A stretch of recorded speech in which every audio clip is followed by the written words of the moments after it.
அடுத்து இந்த வரைபடத்தாளின் மூலமாக வரக்கூடிய சில முக்கியமான கேள்விகள் பற்றி பார்க்கலாம். ஸோ இந்த பயன்படுத்த வேண்டிய வரைபடத்தாளின் அளவானது, அதாவது நம்ம எந்த மாதிரியான ஷீட்டை பயன்படுத்தணும் அப்படிங்கிறத எது டிசைட் பண்ணோம் அப்படின்னா, நம்ம வரைய தேர்ந்தெடுக்கப்படக்கூடிய பொருளோட அளவும் அதே நேரத்தில் நீங்கள் என்ன மாதிரியான ஸ்கேல் பயன்படுத்துகிறீங்க அப்படிங்கிறதையும் பொறுத்து நம்ம பயன்படுத்த வேண்டிய அந்த வரைபடத்தாளை வந்து நம்ம எடுப்போம். இப்போ உதாரணத்துக்கு ஒரு பில்டிங்கை நம்ம வரைய போகிறோம் அப்படின்னா, ஸோ அது எவ்வளோ பெரிய பில்டிங்கு, ஸோ அதுக்கு A0 சைஸ் வேணுமா இல்லை A3லே நம்மளால் பண்ணிட முடியுமா, ஸோ இதெல்லாம் நம்ம டிசைட் பண்ணுறது என்னென்னா, அந்த பில்டிங்கோட சைஸ் எவ்வளோ பெருசாக இருக்கும், அதுக்கு என்ன ஸ்கேல் நீங்கள் பயன்படுத்த போகிறீங்க அப்படிங்கிறத பொறுத்து தான் நம்ம பயன்படுத்த விட வேண்டிய அந்த வரைபடத்தாள் இருக்கும். அதே மாதிரி நம்ம வரையும் போது இந்த வரைபடத்தாளத்தோட அந்த நீளம், நம்ம ஏற்கனவே பார்த்தோம் இல்லையா, நீளமும் அகலமும் பார்த்தோம். இந்த நீளத்தை வந்து ஒன்று நீங்கள் வந்து கிடைமட்டமாக, அதாவது நமக்கு தேவையான நீளத்தை ஒன்று கிடைமட்டமாகவோ அல்லது வெர்டிகலாகவோ எடுத்துக்கலாம். இப்போ நம்ம பிரிண்ட் பண்ணும்போதெல்லாம் படிச்சுப்போம்ல போர்ட்ரைட் லேண்ட்ஸ்கேப் அப்படின்னு.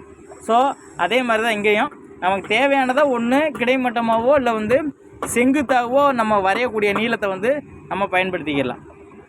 அடுத்ததாக ரொம்ப முக்கியமானது, இது வந்து நமக்கு தெரிஞ்சது தான். நம்ம வகுப்பறையில் பயன்படுத்தும் போது என்ன சீட்டு பயன்படுத்துவோம், A2 சைஸ் சீட்டு தான் அதிகமாக நம்ம வந்து பயன்படுத்துவோம். ஸோ A2 சைஸ் சீட்டு வந்து நம்ம வகுப்பறையில் வந்து பயன்படுத்தும் போது சிறப்பாக இருக்கும் அப்படின்னு கொடுத்துருக்காங்க. ஸோ இது ரொம்ப எதிர்பார்க்கக்கூடிய ஒன்று. வரைபடத்தாளின் அகலத்திற்கு சரியாக நல்லா பார்த்துக்கோங்க. வரைபடத்தாளின் அகலத்திற்கு நீளத்தோட விகிதம், அதாவது வித் டு லென்த் ரேஷியோ, இதை நல்லா பார்த்துக்கோங்க. With to length ratio 1:2. So width to length ratio 1:2. இதே இது வந்து லென்த் டு வித் ரேஷியோன்னு கொடுத்துருந்தா இதை அப்படியே மாற்றிக்கிறணும். ஸோ புரியுதுங்களா? ஸோ அங்கே கொடுத்துருக்கக்கூடியது width to length ratio. So width to length ratio 1:√2.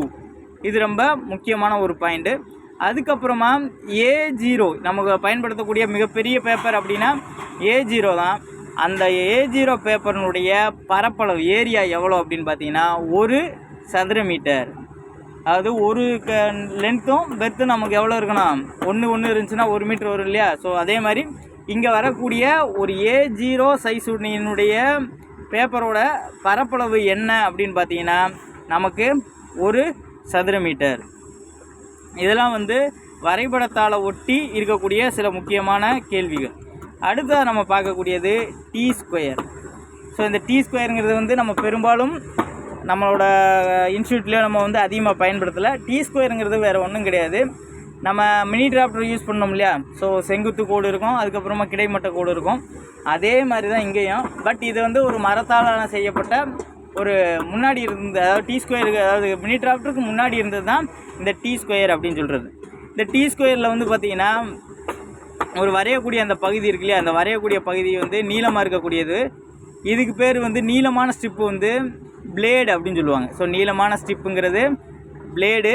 நம்ம எதை வந்து ஃபிக்ஸ் பண்ணி வைக்கிறோமோ அது வந்து கொஞ்சம் சின்னதாக இருக்கும். சின்னதாக இருக்கக்கூடிய அந்த ஸ்ட்ரிப் இருக்கு இல்லையா, அதுக்கு பேர் வந்து ஹெட்டு அல்லது ஸ்டாக் அப்படின்னு சொல்லுவாங்க. ஹெட் அல்லது ஸ்டாக் அப்படின்னு சொல்லுவாங்க.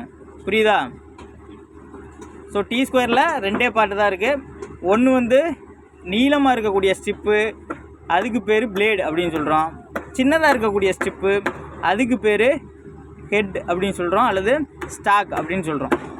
புரியுதுங்களா? ஸோ இதில் வந்து நமக்கு ஒரு ஒர்க்கிங் ஏஜ் இருக்கும். இந்த ஒர்க்கிங் ஏஜுக்கு வந்து நம்ம படம் வரைகிறது எல்லாமே இந்த மேலே இருக்கக்கூடிய பார்ட் இருக்கு இல்லையா, ஸோ இதான் வந்து நமக்கு ஒர்க்கிங் ஏஜ் அப்படின்னு சொல்லுவோம். ஸோ இதில் தான் நம்ம கோடு போடுறது, மற்ற எல்லாமே வந்து இந்த பார்ட்டில் தான் நம்ம போடுவோம். ஸோ இது மேலே எப்போயுமே அந்த கோட், அதாவது அந்த நேர்த்தன்மை, அதாவது ஸ்ட்ரெயிட்னஸ் எப்பயுமே இருக்கணும் அப்படிங்கிறதுக்காக அதை கொஞ்சம் பாதுகாப்பாக வச்சுருப்பாங்க.